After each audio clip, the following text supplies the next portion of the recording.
त्रिभुवन सिर से हरये भव भय गभादुनिगदे प्रणवम् सिद्धे जीवठाणस्त मलिन गुणचूलियम् मोक्षम् अनंत भाषियत्तम गणरदेवे हि गंसियम सम्मम प्रणमामि भक्तिजुतो सुदनान महो वही शीर्षा पयाणी सुबार कोटि शयन तुलक तिरासी अज्योति बरेण सठावन पंचव्याणी सयापन मामी जिणिंदवाणी। आचार्य दर्शन से उपदेश प्राप्त कर पुष्पदंत बुद्धवली आचार्य ने षटखंडागम ग्रंथ की रचना की। षटखंडागम ग्रंथ के प्रथम 5 खंडों पर वीरसेन आचार्य द्वारा लिखित धवला टीका की पुस्तक 6 में 8वीं चूलिका का हमारे यहाँ पर प्रकरण चल रहा है और उसमें बात चल रही कि जो जीव सम्यक दर्शन को प्राप्त करता है वह जो प्रायोग लब्धि में उसने अंत कोड़ा कोड़ी सागर प्रमाण सब कर्मों की स्थिति की थी, अब वह स्थिति संख्यात 1000 सागरों और घट गई। तो वह कैसे घट गई? तो आचार्य बता देगा अधाकरण अपूर्वकरण अनिवृत्तिकरण में घटी। अधाकरण में तो स्थिति बंधापसरण हो रहे थे, प्रतिगमय विशुद्धि बढ़ रही थी, अनंत गुणी विशुद्धि बढ़ती आ रही थी और वहां पर अनुभव प्रशस्त प्रकृतियों का 4 स्थान और अप्रशस्त प्रकृति का 2 स्थान हुआ। लेकिन जैसे ही जीव अपूर्वकरण में आया तो 4 नए अन्य आवश्यक और हो गए, जिनका नाम था स्थिति कांडक घात, अनुभाव कांडक घात, गुण श्रेणी निर्जरा और गुण संक्रमण। प्रथमोषम सम्यक के काल में गुण संक्रमण नहीं होता है क्योंकि यहाँ पर अभी उसकी बात की जरूरत भी नहीं है, क्योंकि अभी गुण संक्रमण करने के लिए मिथ्यात्व की एक ही प्रकृति है। लेकिन आगे जब सम्यक की प्राप्ति कर लेगा तब उसका गुण संक्रमण प्राप्त हो, तब उसके गुण संक्रमण प्राप्त हो।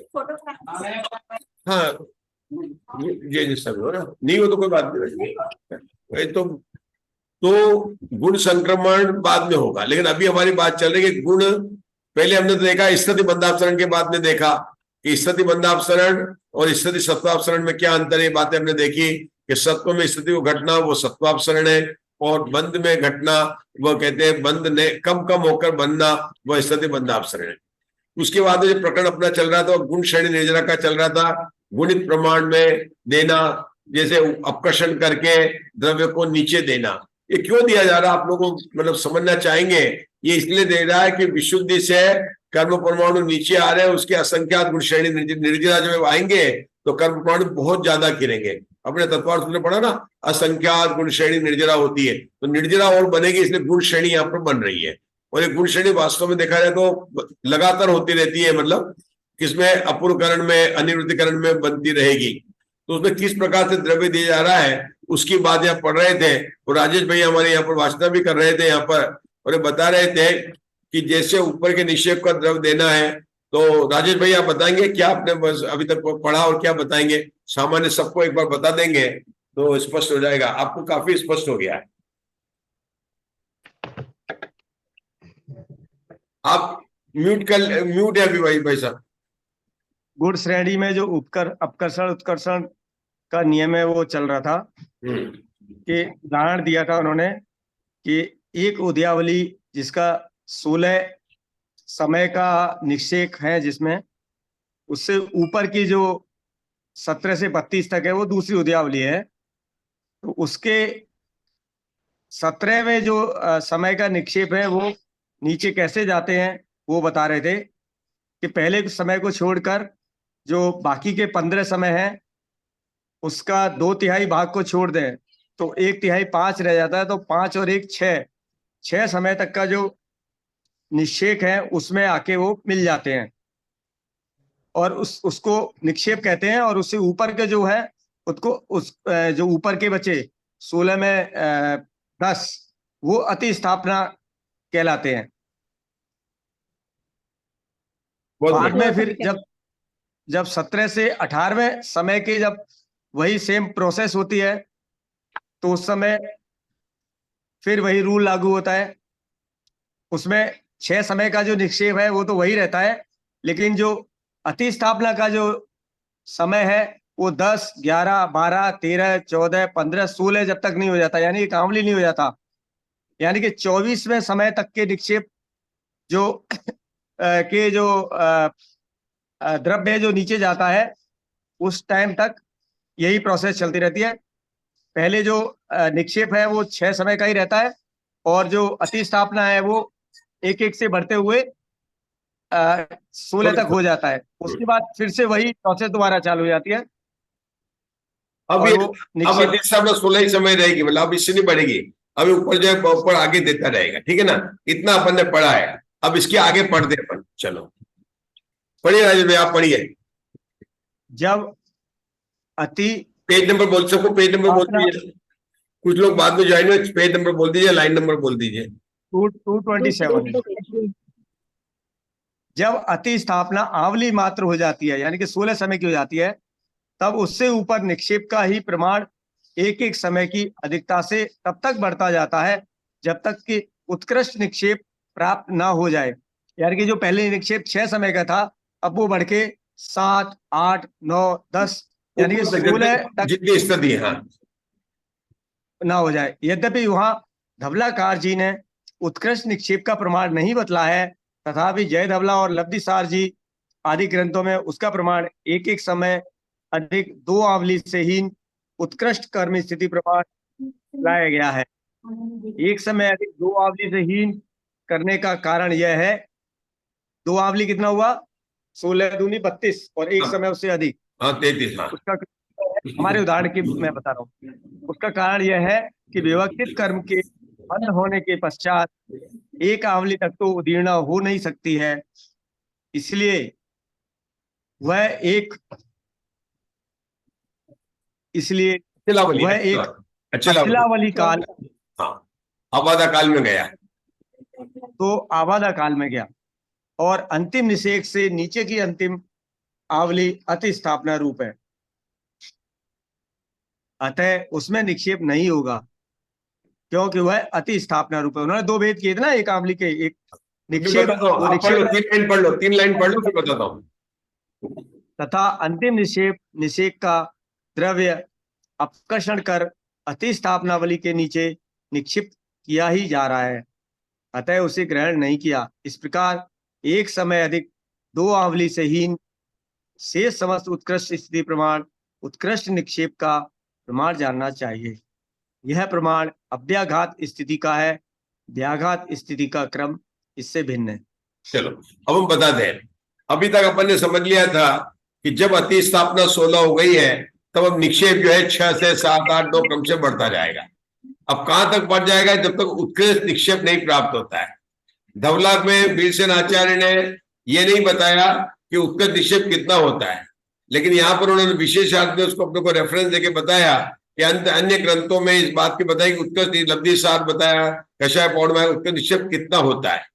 तो उन्होंने बताया कि जो सबसे उत्कृष्ट निषेक, ऊपर का जो निषेक है, वह जब नीचे आएगा उसके परमाणु, तो वो अपने से नीचे एक आवली तक वो नहीं आएगा, उसके परमाणु गिरकर।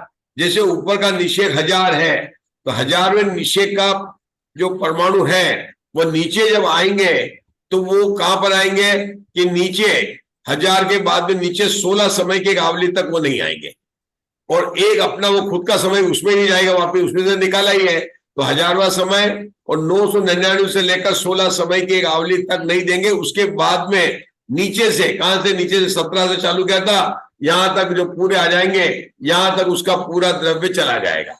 तो अब यहां पर अधिष्ठापना कितनी हो गई?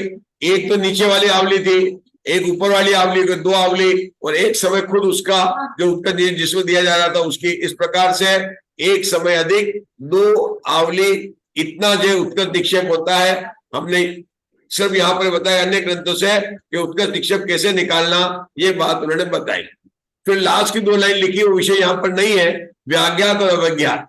व्याज्ञात मतलब कहते हैं कि जिन निषेकों में से द्रव्य नीचे जा रहा है, मान लो वो स्थिति कांडक घात के द्वार में उनका निषेकों ही अभाव होने वाला है, तो उस समय थोड़ी अलग बात होगी। यहां पर अभी ऐसा नहीं कि निषेक का घात नहीं होगा, केवल उनमें से कर्म परमाणु होकर नीचे आ रहे हैं, उसकी यहां पर उन्होंने स्थिति बताई गई है। बहुत अच्छा। अब आगे किरण जी भाई साहब पढ़ेंगे आगे का। नेक्स्ट पढ़ेगा, जिन स्थिति प्रदेशाग्र को, जिन तिथियों के प्रदेश प्रदेश प्रदेश प्रदेश ग्राफ का उद्यावली भीतर निक्षेप होता है, उन स्थितियों को प्रदेश ग्रह का अपकर्षण भाग का अगर असंख्यात लोक प्रमाण है। इस प्रकार ऊपर के सर्व समयों की जाने वाली गुण श्रेणियों का यह अर्थ करना चाहिए। विशेषता केवल यह है कि प्रथम समय में अपकर्षण किए गए प्रदेश ग्रह से द्वितीय समय में असंख्यात गुणित प्रदेश ग्रह को अपकर्षित करता है। द्वितीय समय के प्रदेशों से तीसरे समय में असंख्यात गुणित प्रदेशों को अपकर्षित करता है। इस प्रकार यह क्रम सर्व समयों में ले जाना चाहिए। प्रथम समय में दिए जाने वाले प्रदेश ग्रह से द्वितीय समय में स्थिति के प्रति दिया जाने वाला प्रदेश असंख्यात गुना है। इस प्रकार सर्व समयों के भी दिए जाने वाले प्रदेशों का क्रम करना चाहिए। धीरे धीरे ये बस खत्म हो गया है। बढ़ते जाता है। ये गुण श्रेणी बता है, क्या बता रहे हैं यहाँ पर? अपना सूत्र नंबर 5 पढ़ा था कि जब जीव को सम्यक उत्पन्न होता है तो उसकी स्थिति कितनी घट जाती है कि अंत कोड़ा कोड़े सागर में से संख्यात हजार वर्ष सागरोपम की जो है स्थिति घट जाती है। ये स्थिति कहाँ घटी? अधाकरण में घटी, अपूर्वकरण। अधाकरण में क्या कार्य हो रहा है, अपूर्वकरण में क्या कार्य हो रहा है, एक एक कार्य हमको आचार्य समझा रहे हैं। मतलब 4 कार्य हो रहे हैं। गुण स्थिति कांडक, अनुभाग कांडक, गुण श्रेणी निर्जरा और गुण संक्रमण। गुण संक्रमण होता नहीं है। उन्होंने जो गुण जो है हमको गुण श्रेणी की बात बता दी। अब आगे जो बता रहे हैं ये पूरी बात होने के बाद में अब जो है मुक्ता जी पढ़ रहे हैं उसी अपूर्वकरण के प्रथम समय में पढ़िए। सर अव्याघात क्या है जरा बताइए। व्याघात अव्याघात। हाँ, व्याघात अव्याघात बताता हूँ। जैसे सत्ता में अपने 1000 समय के निषेध पड़े हुए हैं, तो जब स्थिति कांडक घात होगा तो मान लो 1000 से लेकर 900 समय एक साथ 100 समय के निषेधों को घात करके निषेध डालो, निषेध ही नहीं रहे तो उसको दोगे व्याघात। और ये कि निषेध तो रहे लेकिन उसमें कर्म परमाणु की संख्या ही कम हो तो उसको बोलते हैं अव्याघात। यहाँ पर जो बताए गुण श्रेणी निर्जरा मतलब अभी जो स्थिति बनी उतनी उतनी है लेकिन उसमें से निषेध लगाकर नीचे ला रहे हैं तो गुण श्रेणी किस प्रकार से हो रही उसकी यहाँ पर बात की है। व्याघात और अव्याघात उसके लगा दिया। व्याघात का मतलब यह है कि एक साथ निषेध का गिरना। जैसे कांडक बनाया उसने 1000 की स्थिति थी तो 800 तक बनाया, 200 निषेधों को एक साथ कांडक लिया और फिर उसका विधान है अलग अलग फाली बनाकर कराएगा अंत में गिरा देगा। यहाँ पर गया कि अभी जो हम बात करें किसकी करें कि निषेध का बने रहेंगे क्योंकि निषेध में परमाणु है तो अभी निषेध का घात नहीं हो रहा, केवल निषेध में पड़े हुए कर्म परमाणु का अपकर्षण से लेकर नीचे आ रहा है। और अपकर्षण भागार कितना को असंख्यात लोक प्रमाण है उन्होंने बताया था अभी जो पढ़ा किरण जी भाई साहब ने। और इस प्रकार से बनता रहेगा ये बताया उन्होंने। मतलब अपने को है ना ये गुण श्रेणी की निर्जरा हो रही है। उससे क्या हो रहा है कि ऊपर का जो निषेकों में जो कर्म परमाणु थे वे नीचे के परमाणु में आ रहे हैं तो नीचे क्या होगा जब वो परमाणु खिलेंगे नीचे गिरेंगे तो गुण श्रेणी निर्जरा प्रदेश की अपेक्षा से अधिक परमाणु कटेंगे। जो कहते हैं निज काल पाए विधि जरना तासोन निज काज सरना। क्या तप करी जो कर्म खिपावे। तो विशुद्ध भाव से जो हो रहे वो कर्म कैसे खिपाएंगे कि एक गुण श्रेणी निर्जरा बन रही। क्या बन रही है? गुण श्रेणी निर्जरा बन रही। ये गुण श्रेणी कहां से बनी है? ये बनी अपूर्वकरण और अनिर्वृत्तिकरण का जितना काल है उससे थोड़ा अधिक लेकर बनी पूरी गुण श्रेणी बन गई थी। अपूर्वकरण की शुरू में प्रारंभ में हो गई थी। तो फिर से बताता हूं गुण श्रेणी कब बनी थी? गुण श्रेणी बनी थी अपूर्वकरण में बनी थी। कितनी बनी थी कि जितना अपूर्वकरण का काल है और जितना अनिर्वृत्तन का काल है उससे कुछ अधिक इतनी बड़ी गुण श्रेणी बनी है। अभी अपन इतनी बनी है लेकिन अभी अपन कहां पर है? अभी तो अभी हम अपूर्वकरण तक अंत में आगे मुद्दा जी आप पढ़ेंगे उसे ही अपूर्वकरण के पढ़िए। उस ही अपूर्वकरण के प्रथम समय में अप्रशस्त कर्मों के अनुभाग का अनंत बहुभाग स्थापना प्रारंभ करता है। यहाँ पर अनुभाग कांडक का महात्म्य बतलाने के लिए अल्प बहुत्व कहते हैं। रुकेंगे वह इस अब बात क्या कह रहे हैं एक बार सबको बता दें। अब यहाँ बात चल रही है अनुभाग कांडक की। किसी बात कर रही है? अनुभाग के घात की बात चल रही है। एक होता है स्थिति का घात, एक होता है अनुभाग का घात। दोनों में बहुत अंतर है। स्थिति घात में क्या होता है कि 1000 वर्ष की स्थिति तो 900 हो गई 800 हो गई इसको कहते हैं। और अनुभाग घात में कर्म के परमाणु कहीं भी पड़े हुए कौन से भी स्थिति में पड़े हुए उनके अनुभागों का घटना वह हुआ अनुभाग कांडक घात। स्थिति की रचना अलग होती है निषेक रचना और अनुभाग की रचना अलग होती है। राजेश भैया अनुभाग की रचना में आता है वर्ग वर्गणा और स्पर्धक आते हैं। बात कहते हैं वर्ग वर्गणा स्पर्धक अनुभाग की गुणानी आते हैं। वो उनका अनुभाग स्थान पूरा उनका अलग अलग स्थान की बात होती है। वर्ग किसे कहते हैं? जो कर्म परमाणु है उसी को यहाँ पर वर्ग कहते हैं। मतलब कहते नहीं है, तो जैसे ससुराल में नाम कहते हैं, इधर क्या कहते हैं, पेयर में अलग बदल जाता है। तो वर्ग जो स्थिति में जो कर्म परमाणु थे, सिर्फ नाम बना, उसका वर्ग कह दिया। क्या कह दिया? उसको वर्ग कह दिया। और उन वर्गों में अब क्या बताएंगे, कितना अनुभाग पाया जाता है। अनुभाग का क्या अर्थ हुआ ममता दोषी? फल देने की शक्ति को अनुभाग कहते हैं।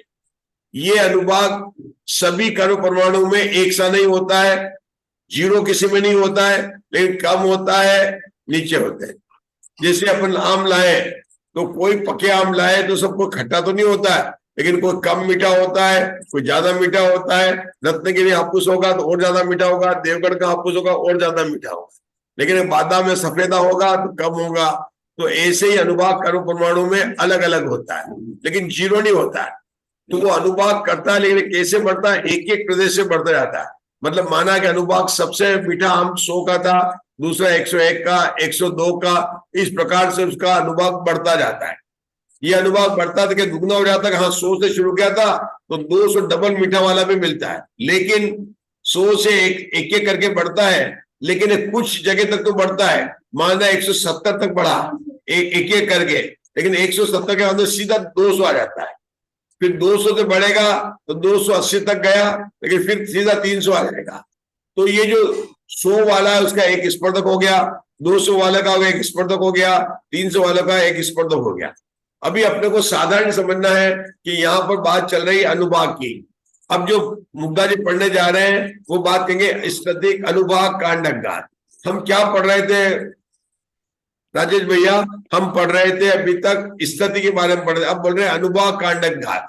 क्या मतलब हुआ कस्तूर जी? सत्ता में पड़े हुए कर्म परमाणु का अनुभाग घटना, वो उसको कहते हैं अनुभाग कांडक। अनुभाग किसे कहते हैं मधु जी ग्वालियर? कर्म परमाणु में फल देने की शक्ति को अनुभाग कहते हैं। वो अनुभाग किसमें होगा, घात किसमें होगा? अप्रशस्त प्रकृतियों में घात होगा, प्रशस्त प्रकृतियों में घात नहीं होगा। तो हमने बोला था अप्रशस्त प्रकृति का तो अनुभाग बढ़ता है, वहां तो होगा 4 स्थान का हो जाएगा। 4 स्थान कौन सा था? नीम नहीं, वो नहीं, गुड़, खांड, शर्करा और अमृत। तो वहां तो सब अमृत के समान हो जाएंगे अनुभाग के अपेक्षा। लेकिन ये घात किसमें हो रहा है? अप्रशस्त प्रकृति में हो रहा है। अप्रशस्त प्रकृति का क्या नाम है? नीम, कांजीर, विष, हड़ाल। तो विष और हड़ाल रूप वाली प्रकृतियों का घटकर नीचे के रूप में आ रहा है, तो उसको बोलते हैं अनुभाग कांडक घात हो रहे हैं। ये अनुभाग कांडक घात इसको बोल रहे हैं। अच्छा, एक बात और बताई थी मैंने कि जितने में एक स्थिति कांडक घात होता है उतने में कई स्थिति कांडक घात हो जाते हैं। जितने काल में एक स्थिति कांडक घात होता है उतने काल में कई अनुभाग कांडक घात हो जाते हैं। लेकिन ये बात है, अंतिम स्थिति कांडक का घात का काल और अंतिम अनुभाग कांडक का घात एक ही है, और वह जीव अनिवृत्तिकरण में प्रवेश कर जाएगा। क्योंकि ऐसा नहीं होगा कि अनिवृत्तिकरण अपूर्वकरण का काल समाप्त हो गया और अभी अनुभाग कांडक चल रहा। नहीं, जिस समय स्थिति कांडक घात घटित होगा उसी समय अंतिम अनुभाग कांडक का घात हो जाएगा। जैसे हम पढ़ेंगे हम और स्पष्ट करेंगे। ये तो आपको पहले भूमिका बांध दी हमने। चलिए पढ़ रहे हैं, हमारे मुग्धा जी पढ़ रहे हैं। यहाँ पर अनुभाग कांडक का महात्म्य बतलाने के लिए अल्प बहुत्व कहते हैं। वह इस प्रकार है। अनुभाग के एक प्रदेश गुणहानि स्थानांतर में जो अनुभाग संबंधी स्पर्धक है वे सबसे कम है। उससे अतिस्थापना अनंत गुणी है, उससे निक्षेप अनंत गुणा है, उससे अनुभाग कांडक की दीर्घता अनंत गुणी है। यह अल्प बहुत्व सभी अनुभाग खंडों में जानना चाहिए, किंतु गुण श्रेणी निक्षेप अपूर्वकरण के काल से और अनिवृत्तिकरण के काल से विशेष अधिक होता है। दो बात आ गई, 2 मिनट। यहाँ पर पहले तो बताया कि जो अनुभाग काल पर बताया कि अनुभाग में जो गुण हानि होती है वो उस संबंधी जो वे कितनी है? अनंत में है ना। और उससे कम कौन है? अतिस्थापना वाली है, उससे अधिक निक्षेप वाली है, और उससे बड़े अनुभाग कांडक की दीर्घता अनंत गुणी है। ये चारों के चारों बोल अनुभाग में लगाना। अभी यहाँ पर नहीं, यहाँ इस तरह की बात नहीं चल रही है। अब समझाता हूं मैं। जैसे अपन ने कोई अनुभाग कांडक घात किया तो कोई एक पर्टिकुलर रेंज ले ली, तो उसका अनुभाग कांडक घात के कर्मनिष्ठ परमाणु उसके नीचे एक अतिस्थापना बन जाएगी आवली के वाले, तो उसमें नहीं जाएंगे। तो वो अतिस्थापना कितनी है? अनुभाग कांडक की जो गुणानी वो कितनी है, उसका सबसे कम वो है, उससे ज्यादा उन्होंने क्या बताया, अतिस्थापना वाली है, उससे अधिक निक्षेप वाला, ये उन्होंने अनुभाग कांडक घात की हमको बता दिया। उसके बाद में जो चालू हुआ, ये तो अनुभाग का जितना ही बताया कि अनुभाग कांडक घात होता है, इसके बाद में चालू हुआ यहां से किंतु गुण श्रेणी निक्षेप अपूर्वकरण के काल से अनिवृत्तिकरण के काल के विशेष होता है। ये बता रहे थे, बात कर रहे थे अनुभाग की, और बोल रहे गुण श्रेणी शीर्ष वो कितना होता है, वह अपूर्वकरण काल के और अनिवृत्तिकरण काल से विशेष अधिक होता है। क्या अर्थ हुआ, अशोका जी बता रहे हैं, हमको समझा रहे हैं कि जो गुण श्रेणी बनाई है वह अपूर्वकरण का जितना अंतर्भूत काल है वह प्लस अनिवृत्तिकरण काल का दोनों को मिलाकर उससे कुछ अधिक है, और जितना अधिक है उसको गुण श्रेणी शीर्ष कहेंगे। जैसे हमको जाना है बाहर तो हमको 1000 रुपए लगेगा, तो 500 रुपए ठहरने का, 500 रुपए खाने का, तो हम कितने ले जाएंगे, 1000 नहीं ले जाएंगे, हम 1200 रुपए ले जाएंगे। मतलब जितना लगेगा उससे ज्यादा। तो गुण श्रेणी कितना है, जितना अपूर्वकरण का काल है उतना अनिवृत्तिकरण का काल है, उससे कुछ अधिक होगा। वो वास्तव में बाद में हम बताएंगे वो अशीर्ष कहाँ जाएगा, वो अंतःकरण में जाएगा, उसकी बात अभी आने वाली अगले सूत्र में, अभी नहीं आई है। अभी तो इतना ही बताया कि जो गुण श्रेणी बनाए उसका आयाम कितना है, जितना अपूर्वकरण का काल है, जितना अनिवृत्तिकरण का काल है, उससे कुछ अधिक है। इतनी बात बताइए। चलिए मुग्धा जी। स्थितिबंध का काल और स्थिति कांडक का उत्कीर्ण काल, ये दोनों ही सर्वत्र सदृश और विशेषहीन होते हैं। रुकेंगे। स्थिति बंध का काल क्या, कि हर अंतर्मूर्त में स्थिति घट घट कर बन रही है, उसको कहेंगे स्थिति बंध काल। स्थिति बंध काल मतलब नवीन बंधने वाले स्थिति अंतर्मूर्तक वो कोई बनती है, फिर घट जाती है, फिर अंतर्मूर्तक बनती है। लेकिन ये स्थिति बंधक काल और स्थिति कांडक घात का काल एक ही है। ऐसा नहीं है कि एक जितने काल में स्थिति कांडक घात होगा उतने काल तक जो घटकर जो स्थिति बंध हुआ था वही होता रहेगा, बस ये बात। क्योंकि दोनों चीज अलग हो रही है। एक हो रही नए बंधने वाली प्रकृति में तो होता है स्थिति बंधापसरण, और जो पुराने सत्ता में पड़े हुए हैं वहां पर हो रहा है स्थिति का कांडक का घात। वहां पर घात किसमें हो रहा है, सत्ता में पड़े हुए का, और स्थिति बंधापसरण नहीं का। लेकिन दोनों का काल अंतर्मूर्त है, ये बात यहाँ पर बताई गई। आगे पढ़िए हमारे, हाँ पढ़िए। एक स्थिति खंड काल के भीतर हजारों अनुभाग कांडक होते हैं, क्योंकि स्थिति कांडक के काल से असंख्यात गुणाहीन अनुभाग कांडक का उत्कीर्ण काल होता है। मतलब क्या कहते हैं, अपन नहीं कहते जितने समय में ये 4 किलोमीटर दौड़ता है उतने समय में कोई 16 किलोमीटर दौड़ लेता है। जितने समय में एक स्थिति कांडक घात होता है उतने ही समय में अनुभाग कांडक घात 4 हो जाते हैं। स्थिति कांडक घात 1 हुआ, अनुभाग कांडक 40 हो गए। अनुभाग ऐसा हो सकता है, मेरा कहना क्या है कि जितने समय में एक स्थिति कांडक घात होता है, मतलब 15 मिनट में एक स्थिति कांडक घात हुआ, तो 15 मिनट में कितने अनुभाग कांडक घात होंगे, क्या 1 होंगे कि नहीं नहीं नहीं नहीं, नहीं कई हो जाएंगे। बस ये बताने जा रहे हैं, जितने समय में एक स्थिति कांडक घात होता है उतने समय में कई हो जाते हैं। जैसे जितने समय में हमारी ये काम वाला जो सर्वेंट है ये 4 कमरे को साफ बनाता है कि 4 शर्ट सिलता है, तो उतने ही समय में दूसरा वाला जो है ज्यादा सिल सकता है। अलग अलग होता है। स्थिति कांडक घात अलग बात है, अनुभाग कांडक घात अलग है। कहना क्या जा रहे हैं, जितने समय में एक स्थिति कांडक घात होता है उतने समय में कई अनुभाग कांडक घात हो जाते हैं। चलिए आगे बढ़ेंगे, एक एक पॉइंट बता रहे हैं आचार्य श्री। स्थिति कांडक के काल से संख्यात गुणाहीन अनुभाग कांडक का उत्कीर्ण काल होता है। विशेषता केवल यह है कि स्थिति कांडक की चरम फाली के पतन के समय ही सर्वत्र स्थितिबंध समाप्त हो जाता है, क्योंकि स्थिति कांडक के उत्कीर्ण काल के साथ स्थितिबंध का काल समान होता है। हाँ, ये जो स्थिति बंधापसरण ऐसा नहीं होगा कि स्थिति बंधापसरण चल रहा है, नहीं। जैसे स्थिति कांडक घात हुआ वो नया कांडक बनेगा और नया पर नया स्थिति बंध बन जाएगा और घट घट कर बनेगा उसी समय, बोलो उसी समय। और उसी समय अंतिम अनुभाग कांडक की अंतिम पाली भी नष्ट हो जाती है, क्योंकि पढ़ो, क्योंकि अनुभाग कांडक के उत्कीर्ण काल से अपवर्तन किए गए स्थितिबंध के काल में विकल रूपता अर्थात विभिन्नता नहीं हो सकती है। इस प्रकार अनेक सहस्र स्थिति कांडकों के व्यतीत होने पर अपूर्वकरण का काल समाप्त होता है। यहाँ विशेषता यह है कि अपूर्वकरण के प्रथम समय संबंधी स्थिति सत्व और स्थिति बंध, इन दोनों से अपूर्वकरण के अंतिम समय संबंधी स्थिति सत्व और स्थिति बंध, इन दोनों की दीर्घता संख्यात गुणहीन होती है। अपूर्वकरण के प्रथम समय संबंधी अनुभाग सत्व से अंतिम समय में अप्रशस्त प्रकृतियों का अनुभाग सत्व कर्म अनंत गुणाहीन होता है और प्रशस्त प्रकृतियों का अनुभाग सत्व अनंत गुणा अधिक होता है। इस प्रकार अपूर्वकरण परिणामों के कार्यों का निरूपण किया। बात तो उनको चार ही बतानी थी, स्थिति कांडककार, अनुभाग कांडककार, गुण श्रेणी, निर्जला और गुण संक्रमण। गुण संक्रमण तो होता नहीं, तीनों ने उनको बता दिया और ये बता दें गुण श्रेणी कैसे बनती है।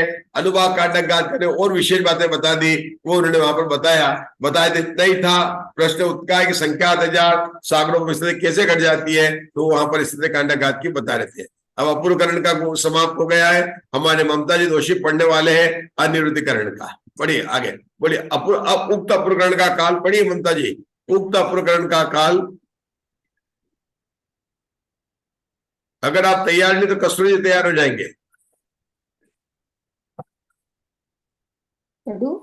हाँ पढ़िए पढ़िए।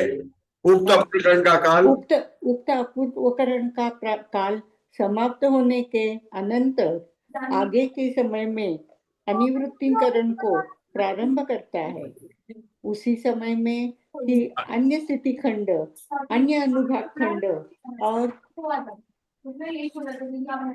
अन्य स्थिति बंध को आरंभ करता है। पूर्व में अपकर्षित प्रदेशाग्र से असंख्यात गुणित प्रदेश का अपकर्षण कर अपूर्वकरण के समान गलित अवशेष गुण श्रेणी को करता है। अब एक नई चीज है, गलिता विशेष गुण श्रेणी। ये जो गुण श्रेणी बनाई थी ना, ये गलिता जो है एक एक निश्चय बढ़ रहा है। आगे जब जाएंगे तो नया आएगा तो अवस्थित गुण श्रेणी आयाम भी होगा, लेकिन यहाँ गुण श्रेणी कौन सी बनी? गलिता विशेष। कुछ ज्यादा नहीं, इतना ही बताया कि अपूर्वकरण के प्रारंभ में जो गुण श्रेणी बनाई थी वो कितनी थी, तो पहले बता चुके। थोड़ा 2 मिनट की बात और हुई, 2 मिनट हमारा स्वाध्याय हो जाएगा तब बात करना। अपूर्वकरण का जितना काल है और अनिरुद्धकरण का जितना काल है, उन दोनों काल को मिलाकर कुछ और अधिक गुण श्रेणी का आयाम था, ये बताई थी। यहाँ पर इतनी सी बात वहां पर उन्होंने ये पहले बता दी थी। अब यहाँ पर क्या बता रहे हैं, उसी बारे में विशेष बता रहे हैं। क्या बता रहे हैं कि ये जो श्रेणी कैसी है, कि गलिता विशेष श्रेणी है। मतलब मान लो टोटल जो बनाया था गुण श्रेणी का आयाम, उसमें 100 निषेक है, तो एक एक समय में निषेक गिर जाएगा। तो अपूर्वकरण के में कितने को बनाई थी? तो 100 निषेक की, तो कितने हो गए? मान लो अपूर्वकरण का काल 30 था, तो 30 निषेक गिर जाएंगे और 70 निषेक की गुण श्रेणी रहेगी जब ये अनिरुद्धकरण काल में आया। जब अनिरुद्धकरण काल में जाएगा तो 70 में से कितनी हो जाएगी कि मान लो 60 गिर जाएगी, और 10 क्या था? गुण श्रेणी शीर्ष था, वो हम समझाएंगे कहां पर होगा उसका। तो जितना काल है हर समय एक एक निषेक गल जाएगा वह होगा। लेकिन यह बात जरूर है कि गुण श्रेणी में निषेक के देगा। जैसे पहले समय में जिसमें 1 निषेक दिया था, दूसरे समय में उसी में 4 देंगे, तीसरे समय में उसी में 16 देंगे। मतलब क्रमिक बढ़ता ही जाएगा। मतलब कितने कर्म परमाणु बढ़ जाएंगे और इसे कितना हो रहा, संख्यात 1000 मतलब लग रहा है। मतलब इतने इच्छा बंदाप इतने काल तक हो रहा है। अपूर्वकरण का संख्या समय में है, मतलब बहुत द्रव्य नीचे गिरकर आ रहा है, ये बात उन्होंने बताई है। चलिए हाँ, विशेष अर्थ गुण श्रेणी प्रारंभ करने के प्रथम समय में जो गुण श्रेणी आयाम का प्रमाण या उसमें एक एक समय के बीतने पर उसके द्वितीयादि समयों में गुण श्रेणी आयाम क्रम से एक एक निषेक घटता हुआ अवशेष रहता है, इसलिए उसे गलितावशेष गुण श्रेणी आयाम कहते हैं।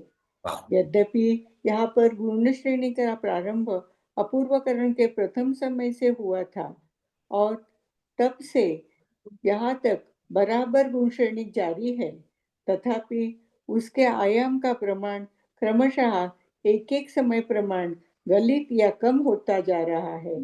इससे यह गलितावशेष गुण श्रेणी कहलाती है।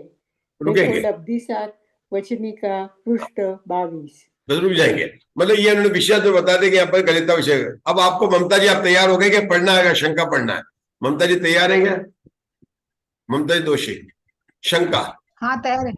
शंका, सूत्र में केवल स्थिति बंधापसरण ही कहा है, स्थिति घात, अनुभाग घात और प्रदेश घात नहीं कहे हैं, इसलिए उनकी प्ररूपणा यहाँ पर युक्ति संगत या योग्य नहीं है।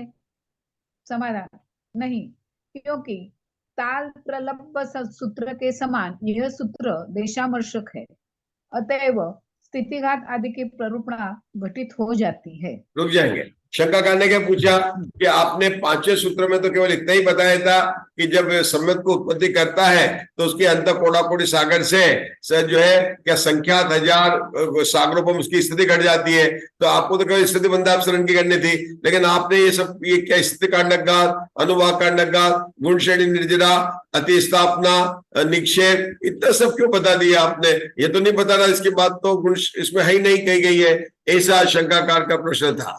तो आचार्य कहते हैं कि सूत्र देशामर्शक होते हैं, उसके अंदर छिपी बात होती है, टीका के अंदर उसको और विशेष स्पष्ट किया जाता है। चलिए अब आगे का पढ़ेंगे। कौन रह गया अभी अपने यहाँ पर? आज कुसुम जी ने पढ़ा, कुसुम जी पढ़ी है, पढ़िए कुसुम जी आगे का, पढ़िए आगे। इस प्रकार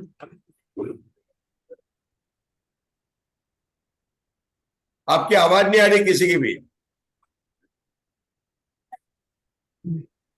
आप लोग इस प्रकार से हाँ पढ़िए।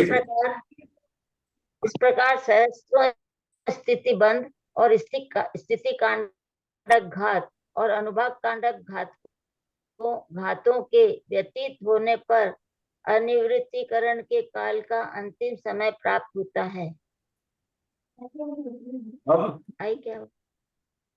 अब कितने काल के द्वारा इस प्रचा सूत्र के अर्थ को प्ररूपण करते हुए आचार्य अनिवृत्तीकरण संबंधी परिणामों के कार्य विशेष बतलाने के लिए यह उत्तर सूत्र कहते हैं। रुकेंगे, मतलब ये बात तो समझे। अब नया सूत्र शुरू हो रहा है, कितने काल का अर्थ है। सूत्र पढ़ेंगे किरण जी भाई साहब, सूत्र नंबर नया सूत्र है, किरण जी भाई साहब पढ़ रहे 6 नंबर का सूत्र। पड़म सम्मत मुपादो अंतो मुहूर्त मोह तेजी।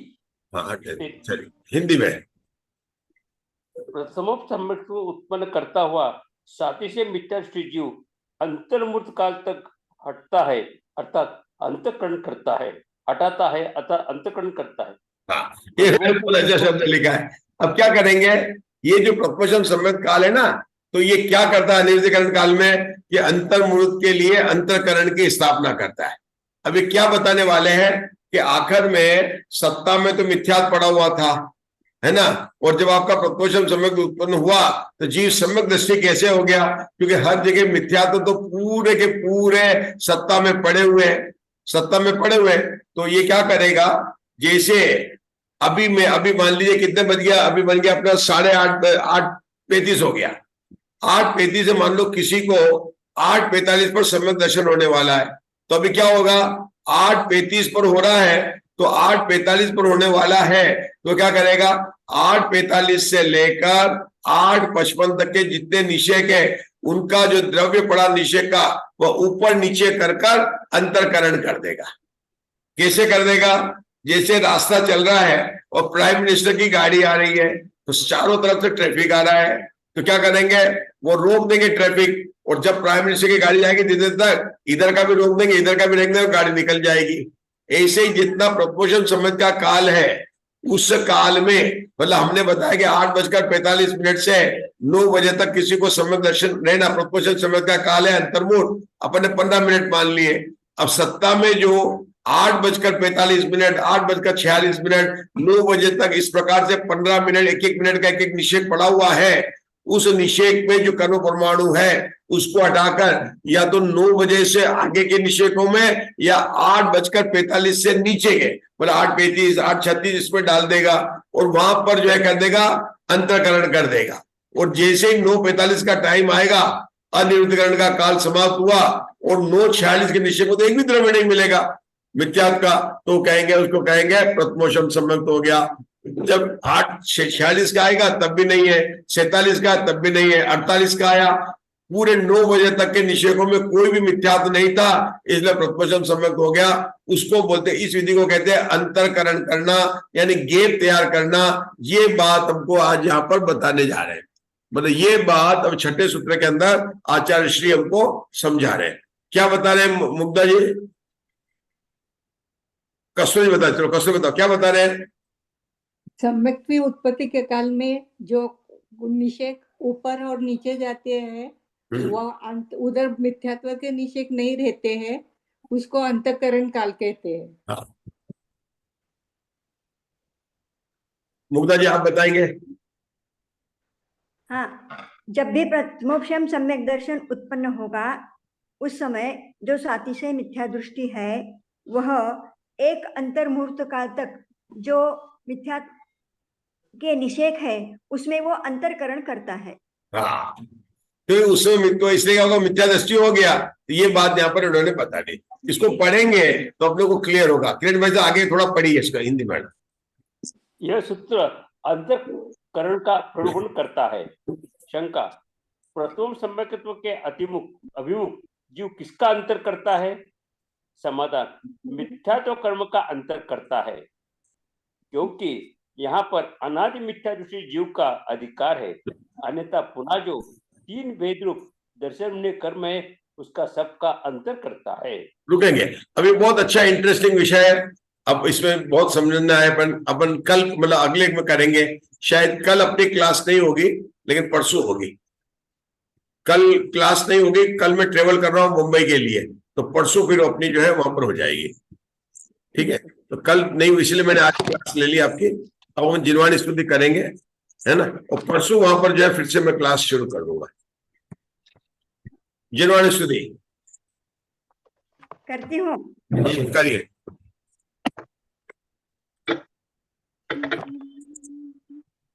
जिनवाणी जीवन में सुख का आधार है, जिनवाणी जीवन में सुख का आधार है, महिमा अपार है, महिमा अपार है। जिस तम को दीप चंद्र सूर्य भी न हर सके, जिनवाणी माता ही मोह तम को हरे। सम्यक ज्ञान का प्रकाश हो ये सुखकार है, सम्यक ज्ञान का प्रकाश हो ये सुखकार है। महिमा अपार है, महिमा अपार है, महिमा अपार है, महिमा अपार है। जावाणी के ज्ञान से सूझे नो कालोक, सोवाणी मस्तक नमो सदा देत हूँ धूप। 9 बार नमोकारों। नमो हरिहंताणम, नमो सिद्धाणम, नमो आयर्याणम, नमो उवज्झायाणम, नमो लोये सव्वसाहूणम। नमो हरिहंताणम, नमो सिद्धाणम, नमो आयर्याणम, नमो उवज्झायाणम, नमो लोये सव्वसाहूणम। नमो हरिहंताणम, नमो सिद्धाणम, नमो आयर्याणम, नमो उवज्झायाणम, नमो लोये सव्वसाहूणम। नमो हरिहंताणम, नमो सिद्धाणम, नमो आयर्याणम, नमो उवज्झायाणम, नमो लोये सव्वसाहूणम। नमो हरिहंताणम, नमो सिद्धाणम, नमो आयर्याणम, नमो उवज्झायाणम, नमो लोये सव्वसाहूणम। नमो हरिहंताणम, नमो सिद्धाणम, नमो आयर्याणम, नमो उवज्झायाणम, नमो लोये सव्वसाहूणम।